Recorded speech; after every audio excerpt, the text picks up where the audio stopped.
Like,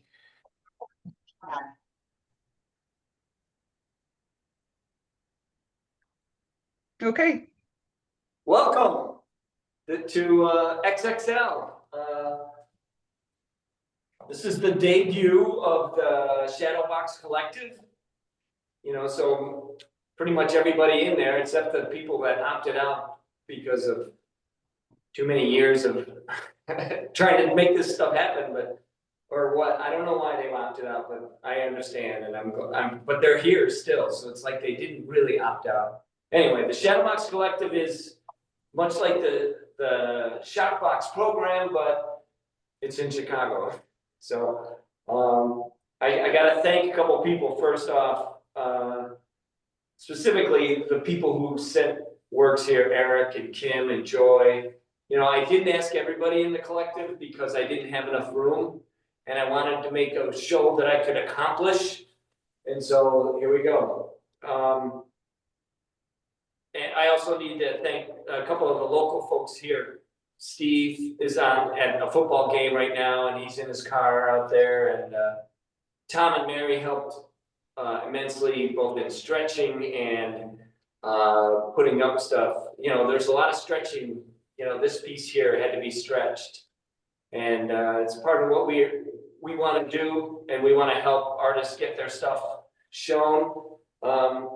The inspiration for the show was really this piece. I saw it at Kim's solo in at Shotbox. I remember it was up high, it was on a white wall, and then I saw it again. I think Amy, you had it shown at some place, and it had a white wall. But I swear to God, when we put this thing up on a black wall, it started to move. It was stretched. It was on the floor. It looked okay. But as soon as we stretched it and stuck it up on the wall, this thing started to move. It looks just dominating in here, and I'm really excited to have it here. I don't know if Kim has joined us yet. If she hasn't. She has. She has? Yes. Oh, good. So like I said, this thing started to move, and it looks to me like it, just the way that the paint is put down, or the flash is put down, it looks so good, and I'm really happy it's here, and it's the inspiration. So I don't know, Kim, I would love to turn it over to you to talk a little bit about this piece.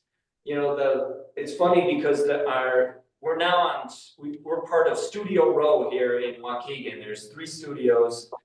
Tom has been here for a long time, Tom Kaplan, and he's got a show going on that's celebrating like the devil, not the devil, but macabre. And so this piece spoke to me, and I told him that there's a theme running through these shows. Anyway, Kim, can you talk? Do you feel like talking about your piece a little bit? Sure. I'm happy to. Can you hear me? Is this working? Yes. Okay, right on. So I did this piece for a solo show that I had in the middle of the pandemic in 2020. And so I had a series of work that I was working on, but I knew I wanted to do something this scale for Shockbox in particular. And so it was a very daunting thought process for me of how to achieve that. And so, yeah, it's big. So I started working on it. I did a couple of test pieces, which ended up becoming their own kind of series. And then I started working on this piece, and I initially, because I work with layers of spray paint and flashy and a lot of water, I did all the spray paint because it was so much spray paint outside in my parking lot. So I had the canvas all strewn out in my parking lot. And I did about 2 days worth of work to lay down the spray paint. And then I brought it into my studio. And so it was a crazy process. It was intense, and I learned a lot. But even though it came very organically. So that was awesome. That was a kind of a lovely experience in doing it, that it, as huge as it was, it very organically came. And so I felt that was like I was working in the right direction when I made it. Kim, could you tell us about the title? Because I love the story of the title and how you came up with it. Yeah. So the title was, so I'm originally from Kansas City, and I grew up listening to a lot of blues. I worked in a blues bar for a while when I was in college before I moved to Los Angeles. So I've been a big fan of the blues for a long time.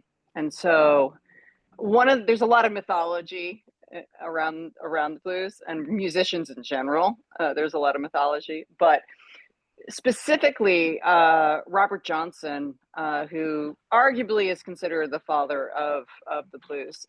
He was playing in the juke joint circuit in Mississippi, and he was just playing around. He was in his early, I think probably late teens, early 20s. This is the myth. So again, this is one of the many stories. And he's playing around, to no great acclaim. And then he disappeared for about a year.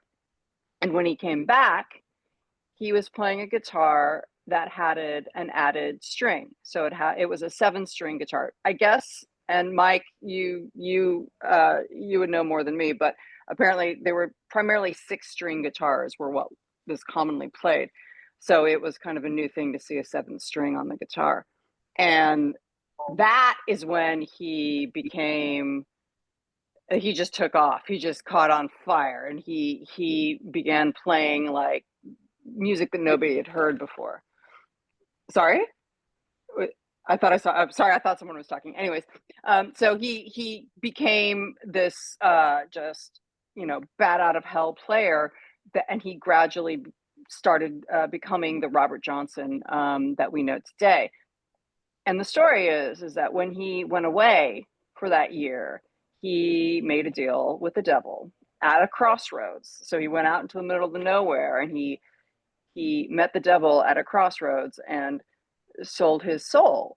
And that is where there's plenty of songs called The Crossroads about kind of that exchange. And so that is kind of what the 7th string on the guitar represents, was the bargain that he made for his soul.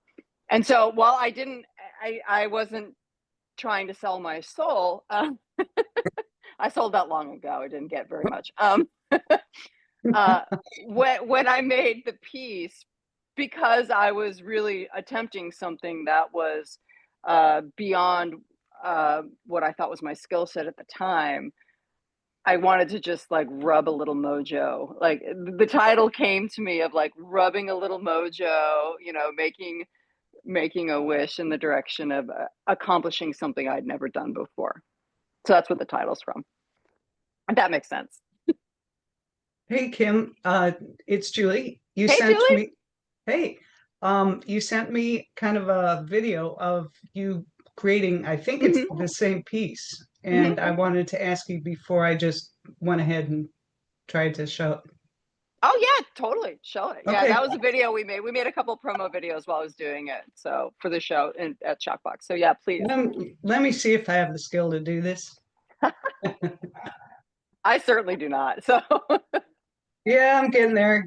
It takes a little getting used to. Just a second. Here we go.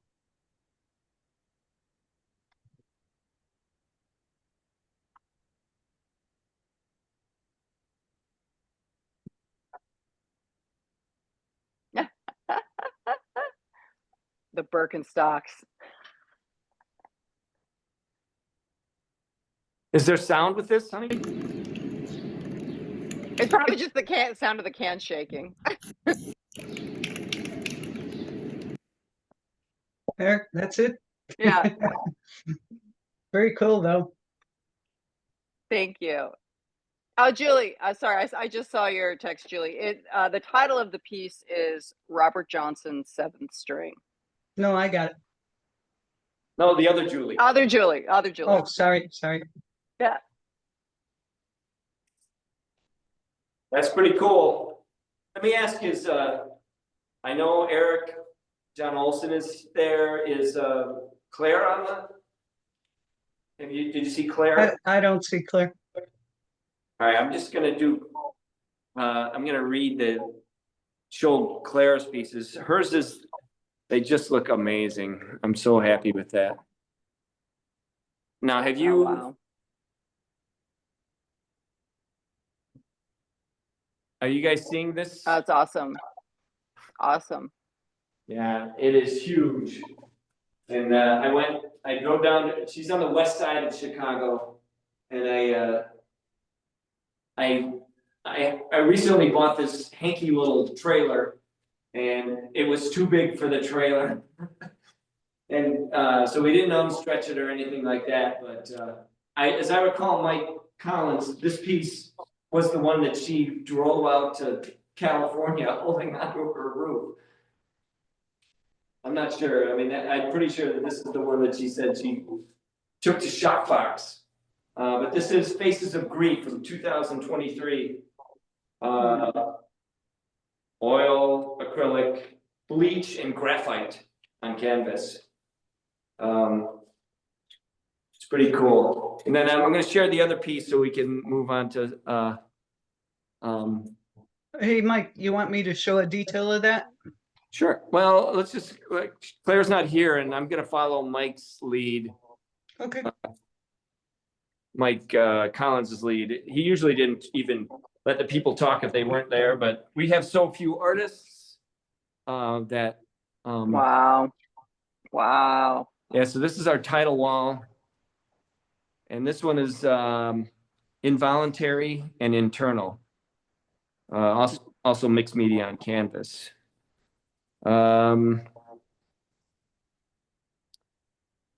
Beautiful. She says, quote, I think sometimes people don't know what to do when they see powerful work, but they learn to sit and work with what makes them feel uncomfortable in a way that they're not used to. So I know her story is a very painful one, but it's, it seems to really come out in her work. So it's silent in here. I'm the only one in here right now. All right, Eric, I want Hey, to. boss. Yes, sir. You'll get used to that weird silence. It's hard, isn't it? When you're not Yeah. able to see nodding heads or get any kind of feedback. It is. You It is. get used to it. It's nice to kind of get back behind the iPad and look at gallery view once in a while, just so you don't feel so alone. Well, this is Eric's piece. Let me get this here. Down Came the Rain. That's rad. What is that made of? What is the material? It's quilted plastic waste. Oh, rad. Oh, that's cool. Yeah, it's beautiful. I mean, Hey, Mike, can you bring the camera really close to see Sure. so I could so I can see details? Absolutely. That particular piece is made out of the leftovers of my own process. Ooh. So it's the waste of the waste of the waste. That's awesome. I And used to. it's representing the rains that came to southwest Minnesota and northwest Iowa in 2024. And there were enormous floods that just wiped out all kinds of stuff. It really didn't make the national news because we're in flyover country. That's rad. Thank you. Really beautiful. I kept thinking that you're going to show up at my door because I sent out an invite to this and you said you were coming. So I know I used to have to drive that long trip up to Duluth, which is even further. Oh, yeah. Than Minneapolis. I'll be there tomorrow night. Really? Oh, yeah. All right. Yeah, you said I thought you had, that's what it looked like, that you had agreed to come. I'm like, get out of here. Well, that's I'm staying overnight in Kenosha, don't you know? Hey.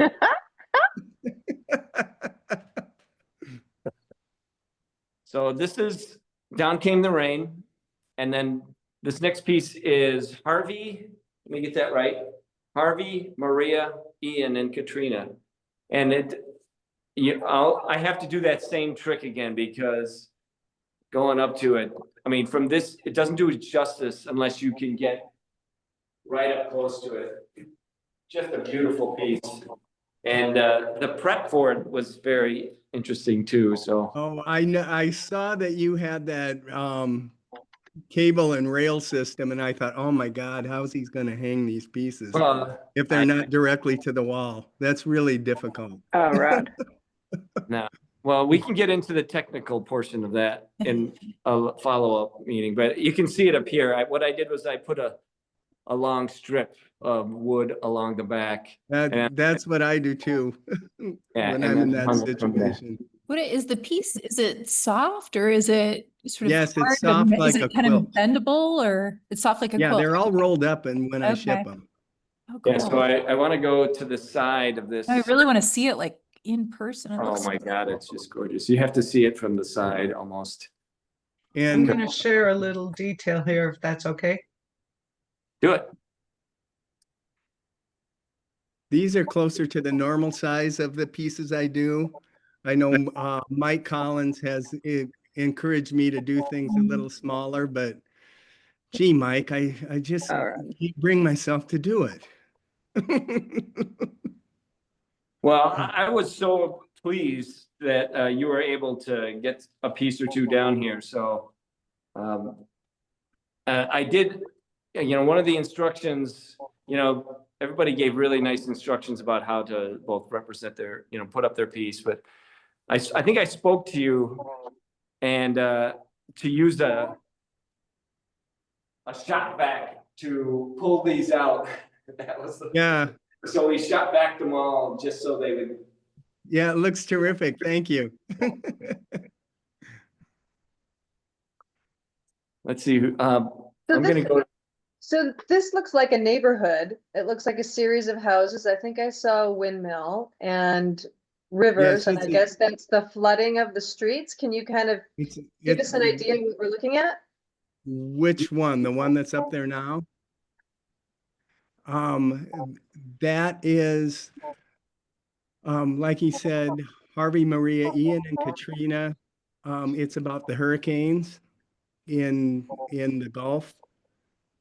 And the intensity of the pattern doesn't change across the piece, but the intensity of the color does. What I'm conveying with that is that the intensity of the hurricane is the same no matter where it goes, but it's much easier to recover when you're in Fort Myers than if you're in Port-au-Prince. And So the blue side is the rich zip code, and the black and red side is the poor zip code. Okay. And is that because of the type of infrastructure or the tax dollars? What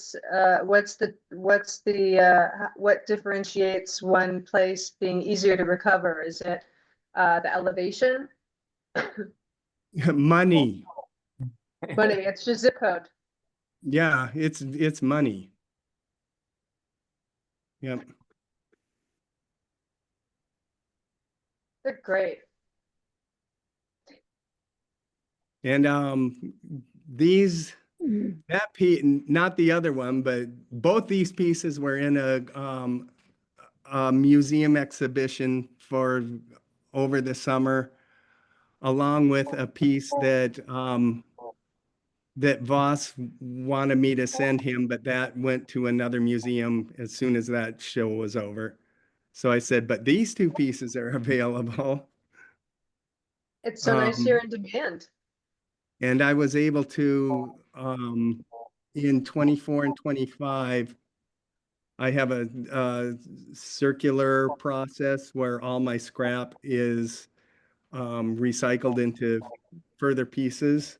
So in 2024 and 2025, I actually got to zero waste. All right. I mean, I have no waste coming out of my studio. What about like trimming of the little ends of the thread. I'll send you a picture of a piece where those end up. What do you melt them down or something? No. No, I make a form out of leftover clear plastic, and all my sweepings and trailings are used as the stuffing for the three-dimensional pieces. So then you can actually see what's left over from my process. That's very cool. Oh. Okay, I'm gonna finish this room. Right now, Tom and Mary neither are on the line. I just want to talk briefly about the Mary's piece, which is on the screen now. This is like 6 different panels, and it's actually testing the tensile strength of both my cable and the cleats into cement behind me. About 60 pounds per panel, so it's, you know, approaching 300 pounds of weight. So I had to sink extra things into the wall. But let me get there. This piece is called, where are you? Oh, Cityscape landfill. Yeah, Cityscape landfill. And it's really looking at when she was a kid, she had seen I think it was in Waukegan or up there, and she saw these beautiful things, and it turned out she was looking at landfills. She didn't understand that the beauty that she was seeing was actually landfills. She says that it comes from a lookout spot where her parents would take her to see shimmering lights of Milwaukee nestled between the hills. And those hills turned out to be the landfills on the city's outskirts. And it prompted her to reflect on that. So that's Mary. Mary and Tom. Tom's is over there. I'm going to point at Tom Stella's. Do you want to see the video of you guys putting that together? Sure, you can do that while I'm moving over to Tom's. Okay, Hold on. Takes me a second. I'm still new. No, that's all right.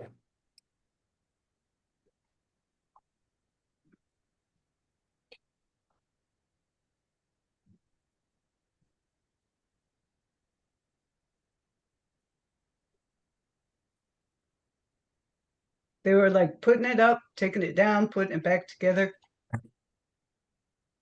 Well, we put them in the wrong spots to initially start.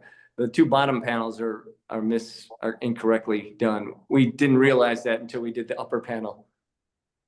There we go. Now you got it. But you see the scale from it. Yeah, it's monstrous. So it's huge. I didn't get a good detail of this, but all that stuff is plastic waste. And there's a theme that's developing there also, you know, among our, you know, people that we care about. So let's see, how do I stop sharing? okay, yeah, we'll have to get some cheat sheets from Mike at some point. How to set up these Zooms so they go a little bit smoother. Yeah. That was it. Where am I looking for Stella? There we go. So Stella's piece is called America, and it's he's a Milwaukee-based artist. It's basically working his kind of signature style of realism and expressionism, transforming this historical trauma into kind of more emotional landscape. So I was at a show that I was in a show with him when he displayed this for the first time, and I was just beginning my re-entry into art, and this piece won that show, and it like motivated me to know and to keep getting in that show until I won something. And then that was the suite, which eventually Mike Collins sold. So that's America. All right, so I'm gonna. Do you want to see a detail? Sure, go. Can you do a detail while I move again? Yeah. All right.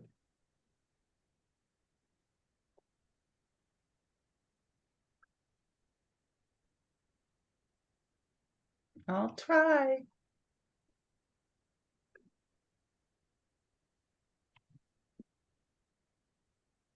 $7:30. Oh, we're doing great.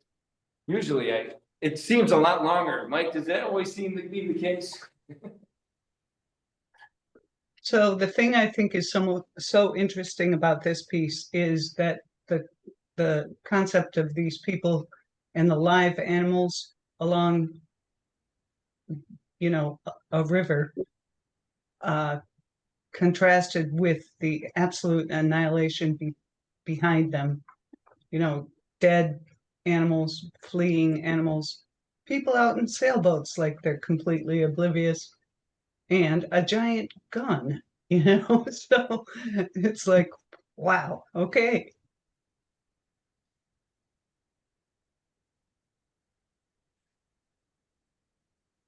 That's about it.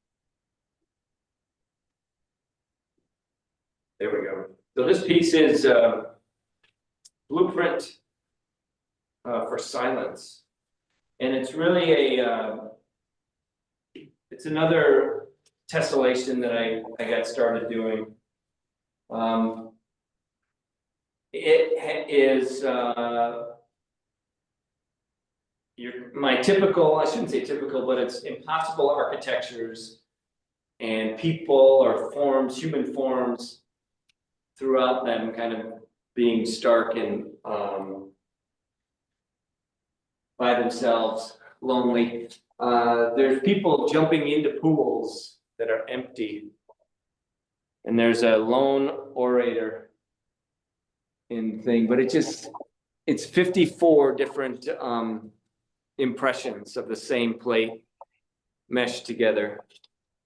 I think it's kind of like a plan for something. It's impossible, that can't be built, but it does have its own rhythm, and I just love doing these things. I don't know, it's got to be something about these puzzles. It's like little kid puzzles to me. So there you go. This is Blueprint for Silence. Want me to show a detail? Sure. And then when you start showing, then I'm going to go jump into the next room so we can hit up Steve and Joy, and you can play Eric's thing too, Eric Hagen's. Okay. It's so cool, boss. Really great. Thank you. It's even more amazing up close. Yeah, it's really detailed. It's just like crazy. Wow. Are you able to see this? That's just like a little teeny corner of it. Wow. It's very mathy. All right.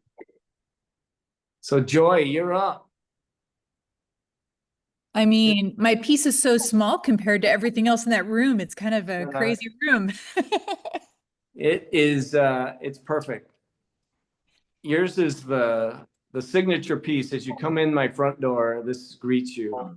But I've also had to now put up a barrier against the window because I was afraid the sun might hurt it. So during the day, I hide it from the world.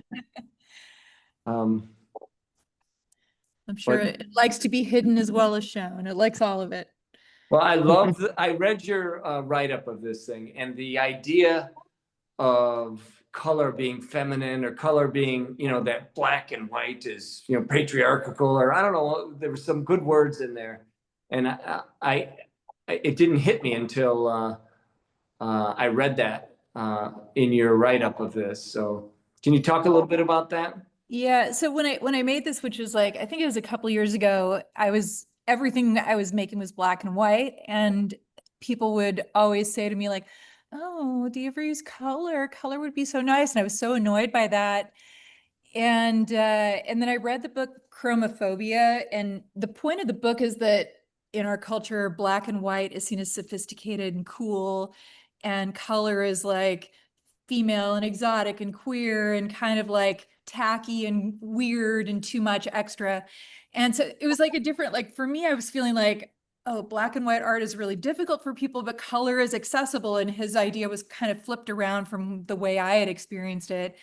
And I sort of was like, well, let me just try working with color and see how that feels and see where it goes. And so so this was my first attempt, and I pulled a bunch of quotes from that book with people sort of talking about, and in some cases annoyingly talking about, you know, the supremacy of white, which is, you know, good Lord, problematic. But so we've got like Le Corbusier, the modernist architect in there who wants everything like pure and white and clean. And you've got Henri Michaud, who's this French poet. He took mescaline and like had this like ecstatic experience of the color white sort of blowing his mind. And so anyways, that's kind of the text that's in there. And there's white on the back of it, but I used white like faux fur. I was sort of playing around with, you know, not making it super serious. But anyway, it was my first foray into real color, and now I'm working with color a lot, so it's kind of like, I don't know, it sort of led the way in a little bit. Yeah, Mike, show them that it's two-sided. That piece is two-sided. It's kind of, well, let me back up a little bit here and aim downward. Joy, can you talk about the process and how you get those letters on that material? Yeah, I have little letter forms, and I kind of stamp them out. I dip them in paint and stamp it out one letter at a time, kind of like a human typewriter. Okay. And then I cut it up and sort of quilt those things. I like it. It sort of turns it into, it looks like something that was maybe buried, or like a landscape or a body. Like it starts looking like there's some dimension to it. Yep. So when are you coming back to Chicago, Joy? When are you coming? Oh man, not soon enough. I wanted to be there tomorrow so badly, but just couldn't swing it. I've got the brewery art walk coming up next weekend, so I'm just like trying to get ready for that. But Yeah. Yeah, I love Chicago. Well, thank you for sending that. Yeah, you got your MFA here, so that's good. I did, and I had a spectacular visit at the Voss residence while I was there. So cool. Yeah, can't run down and drop our toes in the Pacific, but we can go to our hot tub. That's all we can do. So, or our pool. Anyway, Steve, thank you, Joy. Any other questions for Joy? Let's look at Mr. Walker's stuff. Oops, sorry. Actually, I should have closed out with Walker, but. Steve, are you still at the football game? I'm still here. Can you hear me? Yes, we can.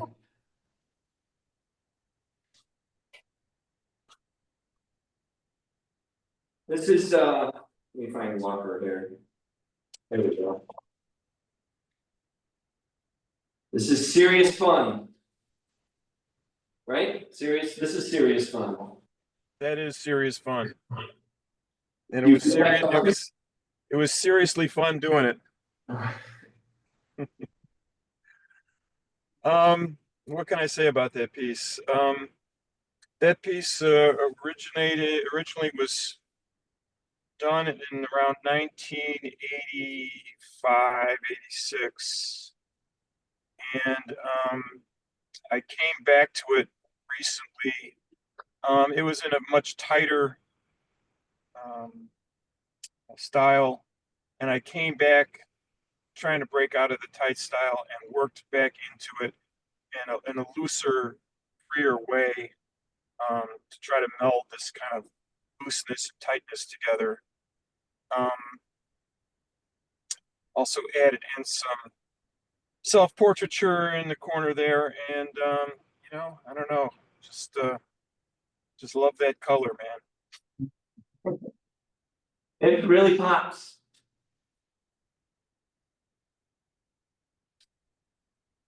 The for those of you, and you'll see in the next piece. Go ahead, go to the next piece, Mike. Yeah, this is Swing Thoughts.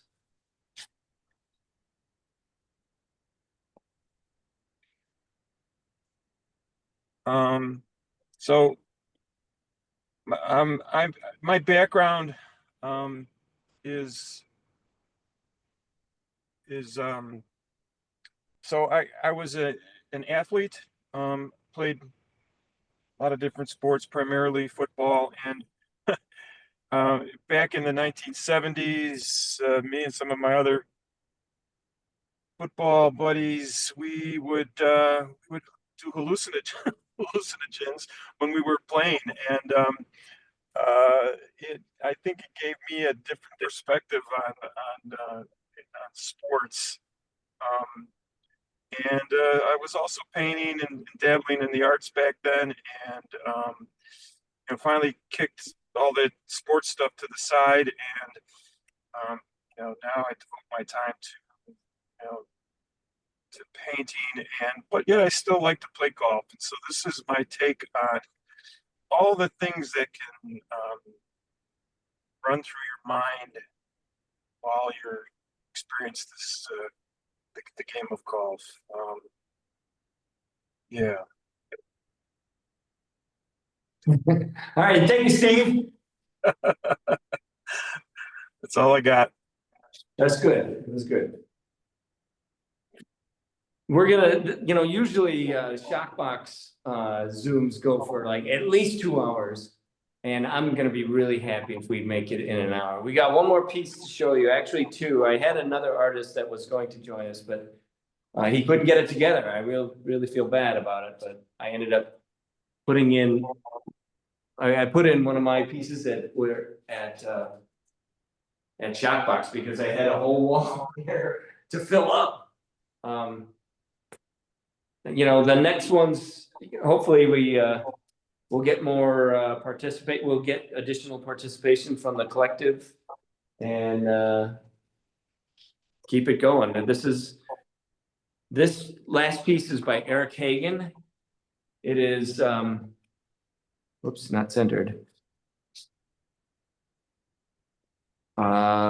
It's actually pen and ink to start, but then it's replicated digitally, which I have my problems with, but I allowed it in because Julie wanted it in, or Julie asked me to put it in, and so I did. This is called Arcadia. And Julie, could I get you to play that, the thing from, Yep. Eric Hagen is out of New York, and he sent this to us, and I'm happy to have it, although I don't know how to light it without getting reflection on it. It was making me crazy. So. Yeah, makes sense. I'm gonna get you there in like 2 seconds. Okay, you're good.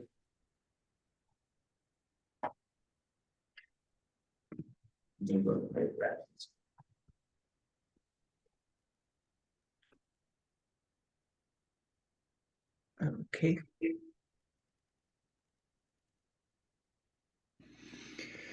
Hi everyone. Super sorry that I couldn't make it. Y'all hear audio? Yes. I just want to express my gratitude to Julie and Michael Voss for including me into the show. I'm very honored to be exhibiting alongside all the other amazing artists in the show, and I'm very grateful for all of you coming out to the show and seeing my piece Arcadia, which I'll be explaining here in a second. Thank you all. Okay. You ready? Now I'll play his explanation if you're ready. Yeah. What you're seeing in the gallery is actually this. I'm sorry, you got audio, right? Yes, yeah. And I can explain in a second. That 4x8 foot banner is this 1 by 1 foot ink drawing replicated 8 times and mirrored against itself along the edges. And this piece is entirely hand-drawn. I used specifically these markers to do so. I have a brush tip here, as you can see. Yeah, and for the blacks, and if you look closely, that's not actually gray ink. It is my my 0.1 millimeter marker. It's very tedious to make art this way, but I'm obsessive and weird. So anyway, the way I did this to create a giant banner that where you don't see the pattern repeat, each and every one of these faces that I drew, like if you find any combination, right, it will transform into another one as the piece is rotated. So it can be rotated 90 degrees either way or 180 degrees. So it might look like there are hundreds of facial combinations, but I have no idea how many there actually could be. If anyone in the audience is really good at math, send me an email. That'd be awesome. So as I was drawing, I would draw a face and then I would rotate the page and continue that face into another one, so that at each 4 directions that it can be viewed, it is a completely different drawing. And it might be hard to see, but there are quite a few combinations. And the key is that no 2 people can actually see exactly the same thing. These faces are woven so densely that what you see come to the forefront is only completed. That exact pattern that you see is only completed by your pattern recognition pathways in your mind. It's a projection of your emotional state and your own imagination. And also, typically, the same person won't see the same thing twice as they're viewing my art, which is the 2 main goals of my art, is to create something that continuously gives you something new and challenges you and makes you feel like it's watching you watch you, if that makes sense. But I've been drawing like this for almost 20 years. It's a bit of a lifelong obsession. And you can see some, I'll hold it up so you can see some closer details. But that 4x8 foot print that is in the gallery, it is just this 8 times mirrored at the edges. There's no digital manipulation besides scanning it, copying it, pasting it, mirroring it in Adobe. But I'm very obsessive about getting the color right, and I think they did a really good job.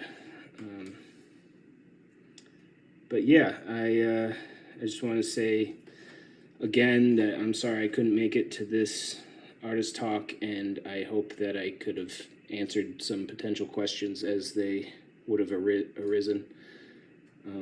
Thank you again for having me, Julie and Michael. I wish I could have made it to this show, but I'm in New York City, and it's a bit of a trek. So thank you all for coming, and again, this is Arcadia 2024 by Eric Hagen. Thank you.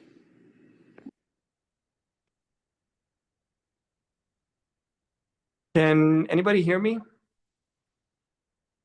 I can. Okay. Yes. Because I couldn't hear the end of that thing, although I could read it.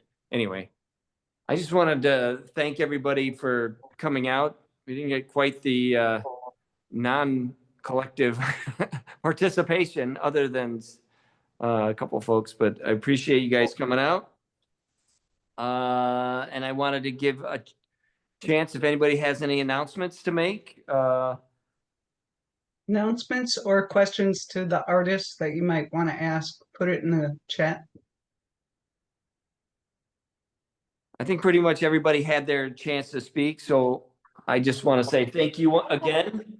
And this is XXL. I'm hoping that I get to see you guys at some point. I don't see Eric tomorrow, but I hope I get to see the rest of you guys soon. So cool to see the space. Congratulations. It looks Thank you. really, really good effort. And yeah, exciting. Congrats, you guys. It looks great. Thank you. Yay. Drowning.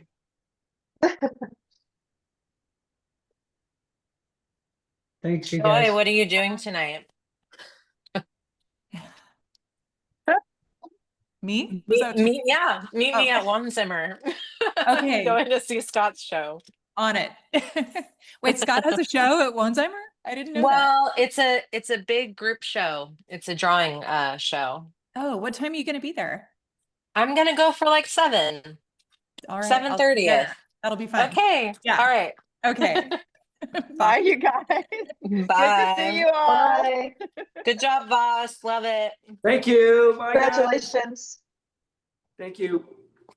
Good night.